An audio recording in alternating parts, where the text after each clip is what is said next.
2 ദിവസങ്ങൾക്ക് മുമ്പ് നിലമ്പൂര് താലൂക്ക് യൂണിയൻ്റെ SNDP താലൂക്ക് യൂണിയൻ്റെ പരിപാടിയുമായി ബന്ധപ്പെട്ട് ആരാധ്യനായ ശ്രീ വെള്ളാപ്പള്ളി നടേശൻ സാറ് ചില യാഥാർത്ഥ്യങ്ങൾ തുറന്നു പറഞ്ഞതുമായി ബന്ധപ്പെട്ട് അദ്ദേഹത്തെ ഒറ്റപ്പെടുത്തി ആക്രമിക്കാൻ അനുവദിക്കില്ല എന്ന ഹിന്ദു ഐക്യവേദിയുടെ തീരുമാനപ്രകാരമാണ് ഞങ്ങൾ ഇന്ന് ഇവിടെ ഈ പത്രസമ്മേളനത്തിന് എത്തിയിരിക്കുന്നത്. ഹൈന്ദവ സമൂഹത്തിൻ്റെ അവിഭാജ്യമായ ഭാഗമായ SNDP, അതിൻ്റെ ആരാധ്യനായ നേതാവ് സത്യം പറഞ്ഞതിൻ്റെ പേരിൽ ആരും ക്രൂശിക്കപ്പെടാൻ പാടില്ല എന്നതുകൊണ്ടാണ് ശക്തമായ പിന്തുണയുമായി ഹിന്ദു ഐക്യവേദി ഇന്ന് ഇവിടെ മാധ്യമ സുഹൃത്തുക്കൾക്ക് മുന്നിൽ എത്തിയിരിക്കുന്നത്. അത് ഇത്തരത്തിൽ ശക്തമായൊരു പിന്തുണ കൊടുക്കുന്നത് ഹിന്ദു സമൂഹത്തിൻ്റെ ഒരു സമുദായ സംഘടനയുടെ നേതാവാണ് എന്നതുകൊണ്ട് അദ്ദേഹം പറഞ്ഞു ഞങ്ങൾ പിന്തുണയ്ക്കുക എന്നുള്ളത് മാത്രമാണ്. സത്യം ആര് പറഞ്ഞാലും അവരോടൊപ്പം ഞങ്ങൾ ഉണ്ടായിരിക്കും. ഇവിടെ 2015 മലപ്പുറത്ത് ഹിന്ദു ഐക്യവേദിയുടെ സംസ്ഥാന സമ്മേളനം നടന്നത്. ആ 2015 മലപ്പുറത്തെ ഹിന്ദു ഐക്യവേദിയുടെ സംസ്ഥാന സമ്മേളനം നടന്നപ്പോൾ ഞങ്ങൾ അന്ന് വളരെ അടിത്തട്ട് വരെ നടത്തിയ ചർച്ചകളുടെയും പഠനത്തിൻ്റെയും ഒക്കെ അടിസ്ഥാനത്തിൽ ഞങ്ങളൊരു പ്രമേയം പാസാക്കുകയും സർക്കാരിലേക്ക് അയച്ചു കൊടുക്കുകയും ചെയ്തിരുന്നു. ആ പ്രമേയത്തിൻ്റെ ഭാഗമായ കാര്യങ്ങൾ തന്നെയാണ് ഇന്നലെ വെള്ളാപ്പള്ളി നടേശൻ ആവർത്തിച്ചത് എന്നതുകൊണ്ടാണ് ഞങ്ങൾക്ക് ശക്തമായ പിന്തുണ കൊടുക്കേണ്ടത്. കാരണം അന്ന് ഞങ്ങൾ പറഞ്ഞൊരു കാര്യമുണ്ട്. 1921 കുപ്രസിദ്ധമായ ലഹള അതിജീവിച്ച മണ്ണാണ് മലപ്പുറം. അന്ന് നമുക്കറിയാം റൈസ് ഓഫീസുകൾക്ക് വരെ തീയിട്ട സാഹചര്യമൊക്കെ. അപ്പം അങ്ങനെ ജീവനും സ്വത്തും സംസ്കൃതി പോലും ഏറെ വെല്ലുവിളി നേരിട്ടൊരു സമൂഹം മലപ്പുറം ജില്ലാ രൂപീകരണത്തോടുകൂടി ഒരു ജില്ലയ്ക്കകത്ത് ന്യൂനപക്ഷമായി ജീവിക്കുകയാണ്. അതിൻ്റെ അർത്ഥം ഇവിടെ മുസ്ലിങ്ങളുമായി ഇടപഴകാൻ സാധിക്കുന്നില്ല എന്നുള്ളത് കൊണ്ടും അവരുടെ വ്യക്തിജീവിത പ്രശ്നമാണ്. ഇതൊന്നുമല്ല ഞങ്ങൾ പറയുന്നത്. ഏകോദര സഹോദരങ്ങളെ പോലെ തന്നെയാണ് ഇവിടുത്തെ വ്യക്തിജീവിതം, കുടുംബജീവിതം ഒക്കെ നടക്കുന്നത്. അത്തരം ഒരു കാര്യത്തെ പറ്റിയും വെള്ളാപ്പള്ളിയും പറഞ്ഞിട്ടില്ല, ഞങ്ങളും പറയുന്നില്ല. പലരും പറയുന്നുണ്ട് ഇത് മലപ്പുറമല്ലേ, ഇവിടെ വന്നു നോക്കിയാൽ അറിയാം ഇവിടുത്തെ സ്നേഹം എന്താണ്. ഇതൊന്നും ഞങ്ങളോടാരും പറഞ്ഞു തരണ്ട. മലപ്പുറത്തിൻ്റെ പൈതൃകമുള്ള ആൾ തന്നെയാണ് ഞാൻ. അപ്പം ഇവിടെ വ്യക്തികൾ തമ്മിലോ കുടുംബങ്ങൾ തമ്മിലോ മതങ്ങൾ തമ്മിലോ പ്രശ്നമുണ്ട് എന്നുള്ള നിലയ്ക്കല്ല വെള്ളാപ്പള്ളി പറഞ്ഞത്, അതല്ല ഞങ്ങളും പറഞ്ഞത്. മറിച്ച് ഈ പറഞ്ഞ പോലെ റൈസ് ഓഫീസ് അടക്കം കത്തിച്ച അനുഭവങ്ങളൊക്കെ ഉണ്ടായ സ്ഥിതിക്ക് ഇവിടെ സ്വത്തിന് വലിയ തോതിലുള്ള അന്തരം സംഭവിച്ചിട്ടുണ്ട്. അതുകൊണ്ട് തന്നെ ഇവിടെ കൃത്യമായൊരു പഠനം നടക്കണം. വളരെ അതായത് 68% ഒരു സമൂഹവും ബാക്കി 2% ക്രിസ്ത്യാനികളും അതിൽ ബാക്കി ഹിന്ദുക്കളുമാണ് ഇവിടുത്തെ ഡെമോഗ്രഫി എന്ന് പറയുന്നത്. അപ്പൊ ഈ പറഞ്ഞ പോലെ ഡെമോഗ്രഫി അങ്ങനെ ആയതുകൊണ്ട് എന്തെങ്കിലും ഒന്ന് കുഴപ്പമുണ്ട് എന്നുള്ള നിലയ്ക്കല്ല പറയുന്നത്. മറിച്ച് ഈ ലഹളയെ അതിജീവിച്ച ഒരു മണ്ണായതുകൊണ്ട് സ്വത്തിലും ബാക്കി കാര്യങ്ങളിലും വലിയ അന്തരം സംഭവിച്ചിട്ടുണ്ട്. അപ്പൊ ഇവിടുത്തെ ആ സമൂഹത്തെ പറ്റി മാത്രമല്ല ഒരു അപകർഷതാ ബോധമോ ഒരു ഭീതിയോ അവരെ ബാധിച്ചിട്ടുണ്ട് എന്നതും സത്യമാണ്. 21 ലഹള കാരണം ഈ ഞങ്ങളൊക്കെ തൊട്ട് മുൻ തലമുറ നേരനുഭവം കേട്ട് വളർന്നവരാണ് ഞങ്ങളൊക്കെ. അപ്പൊ ആ ഒരു ഭീതിയും അവരിലുണ്ട്. അതുകൊണ്ട് ഇവിടുത്തെ ഹൈന്ദവ സമൂഹത്തെ പറ്റി കൃത്യമായൊരു പഠനം നടക്കണമെന്നും അതിനൊരു കമ്മീഷനെ വെച്ച് അവർക്കായി ഒരു പാക്കേജ് പ്രഖ്യാപിക്കണം എന്നായിരുന്നു 2015 ഇവിടുത്തെ ഹിന്ദു ഐക്യവേദിയുടെ സംസ്ഥാന സമ്മേളനത്തിൽ ഞങ്ങൾ പാസാക്കിയ പ്രമേയത്തിന്റെ മുഖ്യ ഇതിവൃത്തമായിരുന്നു. അതായത് ഒരു പഠനം, ഇപ്പം നമുക്കറിയാം സച്ചാർ കമ്മീഷൻ വെച്ചിട്ടുണ്ട്, അതുമല്ലെങ്കിൽ കേരളത്തിൽ പാലൊളി കമ്മീഷനെ വെച്ചിട്ടുണ്ട്. ഇതൊക്കെ ഒരു മതത്തിന്റെ പിന്നോക്കാവസ്ഥ എങ്ങനെയുണ്ട് എന്ന് പഠിക്കാൻ വേണ്ടിയാണ്. സച്ചാർ കമ്മീഷൻ ശരിയാണ് എങ്കിൽ, പാലൊളി കമ്മീഷൻ ശരിയാണ് എങ്കിൽ, ലഹളയെ അതിജീവിച്ച മലപ്പുറത്തിന്റെ മണ്ണിൽ ഇന്ന് ന്യൂനപക്ഷമായി ജീവിക്കുന്ന ഒരു സമൂഹത്തിന്, ആ ലഹളയെ ഏറ്റവും ഇരയാക്കപ്പെട്ട ഒരു സമൂഹത്തിന്റെ ഇന്നത്തെ സാമൂഹ്യ സാമ്പത്തിക അവസ്ഥ എന്താണ് എന്നതിനെപ്പറ്റി പഠിക്കാൻ ഒരു കമ്മീഷനെ വെക്കുകയും അതിനനുസരിച്ച് അവർക്ക് പ്രത്യേകമായ പാക്കേജ് അനുവദിക്കുകയും ചെയ്യണം എന്നായിരുന്നു 2015 ഞങ്ങൾ മുന്നോട്ട് വെച്ച ആവശ്യം. അന്ന് ഞങ്ങൾ അങ്ങനെ ഒരു ആവശ്യം മുന്നോട്ട് വെക്കാൻ ഞങ്ങളെ പ്രേരിപ്പിച്ചത് ഈ പറഞ്ഞ പോലെ ഇവിടുത്തെ കൃത്യമായ ചില പഠനങ്ങളാണ്. അപ്പൊ ആ പഠനങ്ങൾക്കപ്പുറം ഒന്നും വെള്ളാപ്പള്ളി സാർ ഇന്നലെ പറഞ്ഞിട്ടില്ല. അതുകൊണ്ടാണ് ഞങ്ങൾക്ക് അതിനെ പിന്തുണയ്ക്കേണ്ടി വന്നത്. അത് നേരത്തെ പറഞ്ഞ പോലെ വ്യക്തിപരമായ അല്ലെങ്കിൽ ഏതെങ്കിലും തരത്തിലുള്ള ഇടപെടലുകളുടെ അഭാവമല്ല പറഞ്ഞത്, കൂട്ടായ്മകളുടെ അഭാവവുമല്ല പറഞ്ഞത്. കൃത്യമായ ചില കണക്കുകളുടെ അടിസ്ഥാനത്തിൽ തന്നെയാണ് പറഞ്ഞത്. വെള്ളാപ്പള്ളി പറഞ്ഞ കാര്യങ്ങൾ ഞാൻ ആവർത്തിക്കുന്നില്ല. അത് കാരണം നിങ്ങളുടെയൊക്കെ വളരെ ഒരുപാട് ചർച്ചകൾക്കൊക്കെ വിധേയമാക്കിയ കാര്യങ്ങളാണ്. അദ്ദേഹം പ്രധാനമായി വിദ്യാഭ്യാസ കാര്യങ്ങളെ പറ്റി, ഇവിടുത്തെ വിദ്യാഭ്യാസ സ്ഥാപനങ്ങൾ, എയ്ഡഡ് സ്ഥാപനങ്ങളുടെ കണക്കുകളെ പറ്റിയാണ് പറഞ്ഞത്. അത് തെറ്റാണെങ്കിൽ അദ്ദേഹത്തിന്റെ ചോരയ്ക്ക് വേണ്ടി വെറുതെ പിടിക്കുകയും ഇവിടെ മുസ്ലിം ലീഗ് ചെയ്യേണ്ടിയിരുന്നത് വെള്ളാപ്പള്ളിയെ പോലെ ആരാധ്യനായ ഒരാളുടെ കോലം കത്തിച്ചു, അദ്ദേഹത്തിനെതിരെ വലിയ ബഹളം ഉണ്ടാക്കി. അതിനു മുമ്പ് പറഞ്ഞ കാര്യങ്ങളിൽ സത്യമുണ്ടോ എന്നതല്ലേ പറയേണ്ടിയിരുന്നത്. ദീർഘകാലം വിദ്യാഭ്യാസ വകുപ്പ് കൈകാര്യം ചെയ്തത് മുസ്ലിം ലീഗല്ലേ കേരളത്തിൽ. ആ മുസ്ലിം ലീഗിന്റെ യുവജന വിഭാഗം വടിയും കൊടിയും തീയും എടുക്കുന്നതിന് മുമ്പ് ചെയ്യേണ്ടിയിരുന്നത് ആ പറഞ്ഞതിൽ വാസ്തവമുണ്ട്. മലപ്പുറത്തെ വിദ്യാഭ്യാസ സ്ഥാപനങ്ങൾ അനുവദിച്ചതിൽ ഒരു വലിയ അപാകത സംഭവിച്ചിട്ടുണ്ട്. അദ്ദേഹം പറഞ്ഞ കണക്ക് കൃത്യമാണ്. NSSന് ഒരു കോളേജ് അനുവദിച്ചതൊഴിച്ചാൽ മറ്റ് ഹൈന്ദവ സമൂഹത്തിനൊന്നും ഇവിടെ എയ്ഡഡ് കോളേജുകൾ അനുവദിച്ചിട്ടില്ല എന്നത്. എയ്ഡഡ് വിദ്യാലയങ്ങളുടെ കാര്യം പറഞ്ഞാലും ഇത് ശരിയാണ്. 17ഓളം കോളേജുകൾ ഒറ്റ സമൂഹത്തിന് മാത്രം ഇവിടെ അനുവദിച്ചിട്ടുണ്ട്, എയ്ഡഡ് കോളേജുകൾ അനുവദിച്ചിട്ടുണ്ട് എന്നതും വെള്ളാപ്പള്ളി പറഞ്ഞത് തെറ്റാണെങ്കിൽ അദ്ദേഹത്തെ വേട്ടയാടാം, ഒറ്റപ്പെടുത്താം, കുറ്റപ്പെടുത്താം, ഞങ്ങളാരും പറയുന്നില്ല. ആ കണക്കുകൾക്കല്ലേ അന്വേഷണം നടക്കേണ്ടത്. അല്ലാതെ ഇത് മലപ്പുറമാണ്, ഇവിടെ മറ്റേ മൃതദേഹം പള്ളിയിൽ പോസ്റ്റ്മോർട്ടം ചെയ്തിട്ടുണ്ട്, അല്ലെങ്കിൽ മറ്റവിടെ ഇതൊന്നല്ല. ഇതൊക്കെ മനുഷ്യത്വപരമായി എല്ലായിടത്തും നടക്കുന്ന കാര്യങ്ങളാണ്. ഇതൊന്നും വെച്ചല്ല സംഘടനകൾ കൈകാര്യം ചെയ്യുന്നത്. സംഘടനകൾ അതാത് സമുദായങ്ങൾക്ക് വേണ്ടി അവരുടെ പരമാവധി അവകാശങ്ങൾ നിഷേധിക്കപ്പെടാതെ സാമൂഹ്യ നീതി ഉറപ്പുവരുത്തണം എന്ന നിലയിലാണ് സംഘടനകൾ പ്രവർത്തിക്കുന്നത്. അപ്പൊ സംഘടനകൾക്ക് തീർച്ചയായും അത്തരം കണക്കുകൾ കിട്ടും. ആ കണക്കുകൾക്കനുസരിച്ച് പ്രതികരിക്കേണ്ട ബാധ്യത സംഘടനകൾക്കുണ്ട് എന്നതൊരു സത്യമാണ്. അപ്പൊ അതുകൊണ്ട് ഈ പറഞ്ഞത് തെറ്റാണോ? വിദ്യാഭ്യാസ കാര്യങ്ങളെ സംബന്ധിച്ച് അദ്ദേഹം പറഞ്ഞത് തെറ്റാണോ? അദ്ദേഹം പറഞ്ഞ മറ്റൊരു കാര്യം ഉണ്ടായിരുന്നു, തൊഴിലുറപ്പ് കിട്ടുന്നുണ്ട്, സത്യമല്ലേ? അപ്പൊ മലപ്പുറം ജില്ലയുടെ ഡെമോഗ്രാഫിക് കണക്കുകൾ, ജനസംഖ്യാപരത്തിന്റെ മതപരമായ കണക്കുകൾ, ഇവിടുത്തെ തൊഴിലുറപ്പിന്റെ മതപരമായ കണക്കുകൾ എടുക്കുക. തൊഴിലുറപ്പിൽ ഏത് സമൂഹമാണ് കൂടുതൽ? അപ്പൊ അത് അവരുടെ പിന്നോക്കാവസ്ഥയല്ലേ കാണിക്കുന്നത്? കാരണം ഒരു നിസ്സാരമായി എന്തെങ്കിലും ഒരു കൂലി കിട്ടാൻ വേണ്ടി ഒരു പക്ഷെ പ്രായം പോലും നോക്കാതെ വരുന്ന ഒരു സമൂഹം, അത് അവരുടെ യഥാർത്ഥ പിന്നോക്കാവസ്ഥയെ ചൂണ്ടിക്കാണിക്കുന്നു എന്നുള്ളതാണ്. അപ്പൊ ആ പിന്നോക്കാവസ്ഥ പഠിക്കാൻ അവിടെ ഞങ്ങൾ കമ്മീഷനെ വെക്കണം. ഇവിടുത്തെ വലിയ ബോർഡുകൾ വെച്ചിരുന്നു. അതായത് ഇവിടുത്തെ സർക്കാർ സർവീസിൽ മറ്റതത്ര, ഈ പോസ്റ്റ് ഇത്ര, ആ പോസ്റ്റ് അത്ര എന്നൊക്കെ പറഞ്ഞുകൊണ്ട് മുസ്ലിം സമുദായം പിന്നിലാണ് എന്ന് കാണിക്കാൻ വേണ്ടി വലിയ ബോർഡുകൾ പല സംഘടനകളും കാലങ്ങളായി വെച്ചിരുന്നു. അങ്ങനെ ഒരു പഠനം എന്തേ മലപ്പുറത്തിന് പാടില്ല എന്ന്? അങ്ങനെ ഒരു പഠനം ഹൈന്ദവ സമൂഹത്തിന് ആവശ്യപ്പെടാൻ പാടില്ലേ? അങ്ങനെ ഒരു പഠനം ഈഴവ സമുദായത്തിൽ അവർ പിന്നോക്കമാണെങ്കിൽ അത് പറയാനുള്ള അവകാശം ആ സമുദായത്തിന്റെ നേതാവ് എന്ന നിലയിൽ അദ്ദേഹത്തിനില്ല എന്ന് പറയുന്നതിൽ എന്താ അർത്ഥമാണുള്ളത്? ഒരുപക്ഷെ അന്ന് അവർ അത്തരം ബോർഡുകൾ ഉയർത്തിയത് മുസ്ലിം സമുദായം സർക്കാർ സർവീസിൽ പിന്നിലായത് മുസ്ലിം ആയതുകൊണ്ട് അവർക്കാരും കൊടുക്കാതിരുന്നതല്ല, മറിച്ച് വിദ്യാഭ്യാസത്തിൽ നിന്ന് പുറംതിരിഞ്ഞു നിൽക്കുകയോ അല്ലെങ്കിൽ സർക്കാർ തൊഴിലിനോട് ആഭിമുഖ്യം കാണിക്കാതിരിക്കുകയോ പെൺകുട്ടികളുടെ വിദ്യാഭ്യാസത്തിന് വലിയ പ്രാധാന്യം കൊടുക്കാതിരിക്കുകയോ ഒക്കെ ചെയ്തുകൊണ്ട് സംഭവിച്ചതാണ്. നമുക്കറിയാലോ, 5ാമത്തെ ദിവസം വീട്ടിൽ നടന്ന അനുഭവം നമ്മളൊക്കെ പറയാൻ മടിച്ചുകൊണ്ടാണെങ്കിൽ നമ്മൾ ചർച്ച ചെയ്തു. അപ്പൊ അത്തരം ഒരു സാമൂഹ്യ അവസ്ഥ നിലനിൽക്കുന്നത് കൊണ്ടാണ് സർക്കാർ സർവീസ് അവർ പിന്നോക്കം പോയത്. അല്ലാതെ അവരെ വിദ്യാലയത്തിൽ കയറ്റില്ല എന്നോ അവർക്ക് ഇതൊന്നും പറഞ്ഞിട്ടില്ല. അപ്പോ അതിന്റെ പേരിൽ പോലും പറഞ്ഞപ്പോൾ ഇത് കൃത്യമായ കണക്കുകളാണ്. ഇവിടുത്തെ സാമ്പത്തികമായ അവസ്ഥയിൽ ഇവരെവിടെ നിൽക്കുന്നു. അപ്പൊ ഇദ്ദേഹം പറഞ്ഞ ഈ കാര്യങ്ങൾ അതിലേക്ക് ചർച്ച പോകാതിരിക്കാൻ ഒരു പുകമറ സൃഷ്ടിക്കുകയാണ്. അദ്ദേഹത്തെ വർഗീയവാദി എന്ന് പറഞ്ഞ്, അല്ലെങ്കിൽ അദ്ദേഹത്തിന്റെ കോലം കത്തിച്ച് ബഹളം കൂട്ടി എന്ന് പറഞ്ഞാൽ എന്താണോ യാഥാർത്ഥ്യം അതിലേക്ക് ഒരിക്കലും ചർച്ചകൾ പോകരുത് എന്നുള്ള ഉദ്ദേശത്തോടു കൂടിയാണ് ഈ ഒരു വലിയ പുകമറ. അതിനുവേണ്ടി എല്ലാ യുവജന സംഘടനകളും മറ്റു രാഷ്ട്രീയക്കാരും ഒക്കെ പിന്തുണച്ചുകൊണ്ട് നടക്കുന്നു. അവരൊക്കെ ഇതിൽ കുറ്റവാളികളാണ്.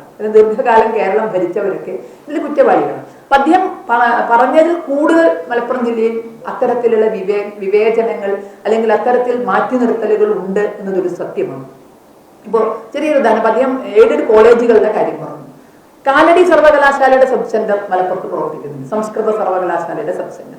മലയാളം സർവകലാശാല മലപ്പുറത്താണ്, അലിഗഡ് സർവകലാശാലയുടെ ക്യാമ്പസും മലപ്പുറത്തുണ്ട്, ഇല്ലേ? ഈ മൂന്നും തമ്മിൽ ഞങ്ങൾ നോക്കുക. ഞങ്ങൾ പറയുന്നത് തെറ്റാണെങ്കിൽ ഞങ്ങളെ വർഗീയവാദി എന്ന് പറഞ്ഞു. കാലടി സർവകലാശാലയ്ക്ക് അനുവദിക്കാൻ ഭൂമി കിട്ടിയിട്ടില്ല, മലയാളം സർവകലാശാലയ്ക്കും സ്വന്തമായി ഭൂമി അനുവദിക്കാൻ കിട്ടിയിട്ടില്ല. പക്ഷേ അലിഗഡ് സർവകലാശാലയ്ക്ക് ഭൂമി എത്ര വേണമെങ്കിൽ കൊടുക്കാൻ ഒരു ബുദ്ധിമുട്ട് കണ്ടെത്താനോ കൊടുക്കാനോ ഉണ്ടായില്ല. എന്തുകൊണ്ട്? വെള്ളാപ്പള്ളി വർഗീയവാദി ആയതുകൊണ്ടാണ്, ഹിന്ദു ഐക്യവേദി വർഗീയത പറയുന്നത് കൊണ്ടാണ്. എല്ലാ സത്യം ഉണ്ടെങ്കിൽ ചൂണ്ടിക്കാണിക്കാം, ഞങ്ങളൊക്കെ പ്രസ്താവന പിൻവലിക്കാം. വെള്ളാപ്പള്ളിയും തയ്യാറാവും. അദ്ദേഹം പറഞ്ഞ ഇക്കാര്യം അദ്ദേഹം പറഞ്ഞില്ല. അദ്ദേഹം ഉന്നയിച്ച കാര്യങ്ങൾ തെറ്റാണെന്ന് അദ്ദേഹത്തെ ബോധ്യപ്പെടുത്തിയാൽ ഒരു പക്ഷെ പിൻവലിക്കാൻ തയ്യാറാവില്ലേ? തെറ്റാണെന്ന് പറയാൻ ചർച്ച ഇതിലേക്ക് നടക്കണ്ടേ? അപ്പൊ വിദ്യാഭ്യാസ രംഗത്ത് ഇതടക്കം ഞങ്ങൾക്ക് നൂറുകണക്കിന് കാര്യങ്ങൾ ചൂണ്ടിക്കാണിക്കും. വിദ്യാഭ്യാസ മേഖലയുമായി ബന്ധപ്പെട്ട് തന്നെ വേണമെങ്കിൽ നമുക്ക് ഇഷ്ടം പോലെ ചൂണ്ടിക്കാണിക്കാൻ സാധിക്കും. ഇത് സത്യമല്ലേ? സർവകലാശാലകളിൽ പോലും ഈ മതവിവേചനം എന്തുകൊണ്ട് സംഭവിച്ചു ഭൂമി അനുവദിക്കേണ്ട കാര്യത്തിൽ? ഇനി പിന്നാക്ക വിഭാഗ വികസന കോർപ്പറേഷൻ, മറ്റ് പിന്നാക്ക വിഭാഗം മുസ്ലിങ്ങൾ അടക്കമുള്ളവർക്ക് അവരുടെ സാമ്പത്തിക സ്ഥിരതയ്ക്ക് വേണ്ടി, അവരുടെ സാമ്പത്തിക ബുദ്ധിമുട്ടുകൾ പരിഹരിക്കുന്നതിന് വേണ്ടി, അവരുടെ പക്ഷേ ബ്ലേഡുകാരുടെയോ മറ്റൊക്കെ കയ്യിൽ പെടാതിരിക്കാൻ വേണ്ടി വായ്പകളൊക്കെ അനുവദിക്കാനുള്ള സംവിധാനമാണ് പിന്നാക്ക വിഭാഗ വികസന കോർപ്പറേഷൻ എന്നുള്ളത്. പല ഹെഡുകളിലായി പലതരം വായ്പകൾ അവർ നൽകുന്നുണ്ട്. ഇവിടെ പിന്നാക്ക വിഭാഗ വികസന കോർപ്പറേഷൻ നൽകിയ വായ്പകൾ എത്ര ശതമാനം മുസ്ലിങ്ങൾക്ക് കിട്ടിയിട്ടുണ്ട്? മലപ്പുറം ജില്ലയിൽ അവർ അനുവദിച്ച വായ്പകളിൽ, അത് വിദ്യാഭ്യാസ വായ്പയാകാം, അത് സ്വയം തൊഴിൽ കണ്ടെത്തൽ വായ്പയാകാം, സ്റ്റാർട്ടപ്പ്, എന്തോ ആയിക്കോട്ടെ, പല പല വായ്പകൾ, ഒരു 10-20 വിഭാഗം വായ്പകൾ പിന്നാക്ക വികസന കോർപ്പറേഷൻ നൽകുന്നുണ്ട്. അപ്പോൾ ഈ പിന്നാക്ക വിഭാഗ വികസന കോർപ്പറേഷൻ ഈ മലപ്പുറം ജില്ലയിൽ അനുവദിച്ച ഫണ്ടുകൾ എത്ര ശതമാനം അമുസ്ലിങ്ങൾക്ക് കിട്ടിയിട്ടുണ്ട്? അതിൻ്റെ ഒരു കണക്ക് കൃത്യമായി പറഞ്ഞാൽ വെള്ളാപ്പള്ളി വർഗീയവാദിയാകാം, വെള്ളാപ്പള്ളിയെ പിന്തുണയ്ക്കുന്ന ഞങ്ങളും ആ കുറ്റം ഒരു പക്ഷെ ഞങ്ങൾ ഏറ്റെടുക്കാം. സത്യം പറയാൻ പാടില്ല എന്ന് നമ്മളെവിടെയും കേട്ടിട്ടില്ലല്ലോ. ഇനി മറ്റൊന്ന് ചിന്തിക്കുക. ഇപ്പൊ നമ്മൾ ഇതിന്റെ തൊട്ട് വാര്യംകുന്നന്റെ മറ്റേ ടൗൺ ഹാൾ സ്മാരകമുണ്ട്. ഇത് പോരാത്തതിന് മലപ്പുറം ജില്ലാ പഞ്ചായത്ത് വാര്യംകുന്നൻ ലഹളയുടെ എല്ലാ കാര്യങ്ങളും അറിയുന്ന മലപ്പുറം ജില്ലക്കാരോട് തന്നെ അദ്ദേഹമാണ് ഇപ്പൊ ഒരു പക്ഷേ നാളെ മഹാത്മാഗാന്ധിയുടെ സ്ഥാനം പോവോ എന്ന് എനിക്ക് നിശ്ചയമില്ല. അപ്പോൾ മഹാത്മാഗാന്ധിയേക്കാൾ വലിയ രാഷ്ട്രപിതാവാണ് എന്നതിൽ സ്വാതന്ത്ര്യ സമര സേനാനിയായി, ധീരനായി, പോരാളിയായി ലക്ഷക്കണക്കിന് രൂപ വാര്യംകുന്നന് വേണ്ടി അലി മസ്ലിയാർക്ക് സ്മാരകമുണ്ട്. കേരള ഗാന്ധി സമരം നടക്കുമ്പോൾ കേരളത്തിന്റെ സ്വാതന്ത്ര്യ സമര നേതാവ് കേരള ഗാന്ധി കെ കേളപ്പനായിരുന്നു. ഇന്ത്യൻ സ്വാതന്ത്ര്യ സമരം നടക്കുന്ന സമയത്ത് അത് ഉപ്പ് സത്യാഗ്രഹം മറ്റേത് സത്യാഗ്രഹമാണെങ്കിലും അതിനൊക്കെ മുൻനിരയിൽ നിന്ന് പ്രവർത്തിച്ചത് കേരള ഗാന്ധി കെ കേളപ്പനാണ്. അതാർക്കും നിഷേധിക്കാൻ കഴിയില്ല. അദ്ദേഹത്തിന്റെ കർമ്മഭൂമി മലപ്പുറത്താണ്, തവനൂര് മേഖലയിലാണ്. അദ്ദേഹത്തിന്റെ അന്നത്തെ ഓഫീസ്, അദ്ദേഹം സ്ഥാപിച്ച മറ്റേ എന്താ പറയാ നെയ്ത്തുശാല, അദ്ദേഹത്തെ അത് അന്നത്തെ ഇന്ത്യൻ നാഷണൽ കോൺഗ്രസിന്റെ ആശയത്തിന്റെ, ഗാന്ധിജിയുടെ ആശയത്തിന്റെ അടിസ്ഥാനത്തിൽ നെയ്ത്തുശാല, അദ്ദേഹത്തിന്റെ സ്മൃതി മണ്ഡപം, അതായത് അദ്ദേഹത്തിന്റെ ഭൗതിക ശരീരം അടക്കം ചെയ്തിട്ടുള്ള സ്മൃതി മണ്ഡപം, ഇത് നിൽക്കുന്നത് മലപ്പുറം ജില്ലയിലെ തവനൂരാണ്. തവനൂര് മറ്റേ തിരുനാവായ ഭാഗങ്ങളെ ബന്ധിപ്പിക്കാൻ ഒരു പാലം വേണ്ട എന്നാരും പറയുന്നില്ല. പാലം ആവശ്യമാണ്.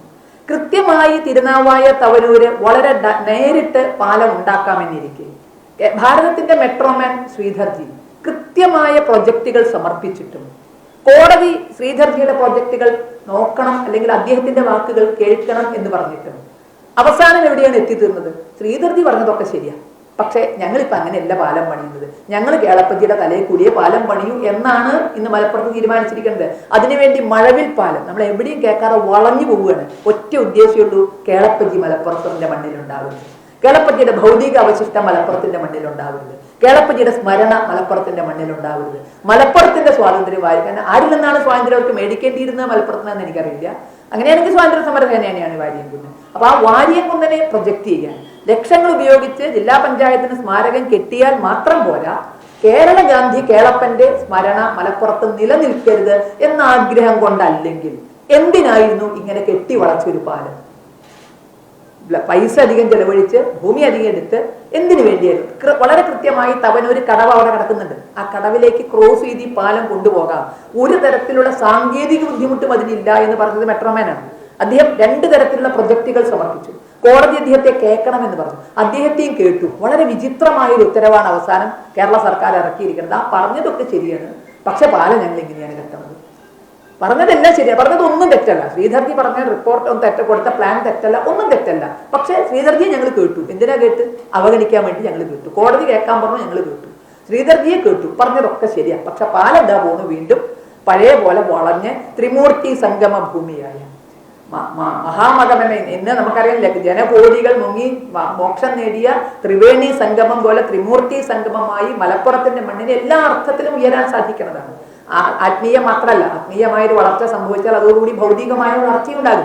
അപ്പൊ അങ്ങനെ മഹാമകത്തിന്റെ ആ നാട്ടില്, മാമാങ്കത്തിന്റെ ആ നാട്ടില് സപ്തനദികളുടെയും സാന്നിധ്യം ഈ ത്രിമൂർത്തി സംഗമ സ്ഥലത്ത് ഉണ്ടാകുമെന്ന് പ്രതീക്ഷിക്കുന്ന സ്ഥലത്ത് നമുക്ക് വളർത്തിക്കൊണ്ടുവരാവുന്ന ഒരു, പക്ഷേ ഇപ്പോഴത്തെ ഭാഷയിൽ പറഞ്ഞാൽ പിൽഗ്രീം ടൂറിസം എന്ന നിലയിൽ വളർത്തിക്കൊണ്ടുവരാവുന്ന ഒരു കേന്ദ്രത്തെ നാളെ ഒരു കാലത്തും വളരരുത് എന്ന നിലയ്ക്ക് ഈ ത്രിമൂർത്തി ആ സർക്കിളിനെ ഭേദിച്ചുകൊണ്ട് തന്നെ പാലം കൊണ്ടുപോകണം എന്ന വാശി ഇത് മലപ്പുറമായതുകൊണ്ട് വന്നതല്ലേ? കെ.ടി. ജലീലിനെ പോലുള്ളവർക്ക് അതിൽ പങ്കില്ലേ? ചോദിച്ചാൽ ഞങ്ങൾ വർഗീയവാദിയാകും, വെള്ളാപ്പള്ളിയുടെ രക്തത്തിന് വേണ്ടി മറവിളിച്ചപ്പോൾ ഞങ്ങളുടെ രക്തത്തിന് വേണ്ടി മറവിളിക്കാം. പക്ഷെ ഇതിൽ വാസ്തവമുണ്ടോ എന്ന് അന്വേഷിക്കാൻ സാധിക്കുമോ? ഇത്തരം കാര്യങ്ങളിൽ വാസ്തവമുണ്ടോ എന്നുള്ള കാര്യം അന്വേഷിക്കുക. മറ്റേ കാഞ്ഞിരമുക്ക്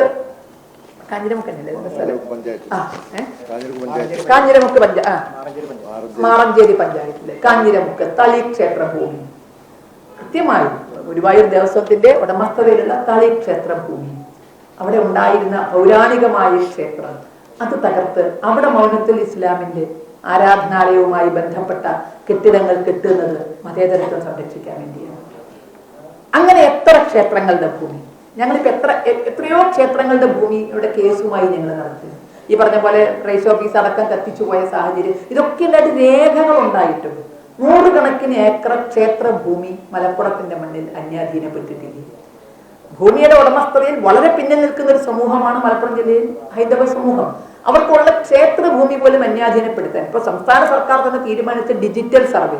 ഈ ഡിജിറ്റൽ സർവേ ഒരൊറ്റ ഉദ്ദേശമേ ഉള്ളൂ, ക്ഷേത്രഭൂമികളെല്ലാം പുറമ്പോക്ക് എന്ന പേരിൽ എഴുതി ചേർക്കുക എന്ന ഒറ്റ ഉദ്ദേശമാണ് ഈ ഡിജിറ്റൽ സർവേയിലൂടെ വരാൻ പോണത്.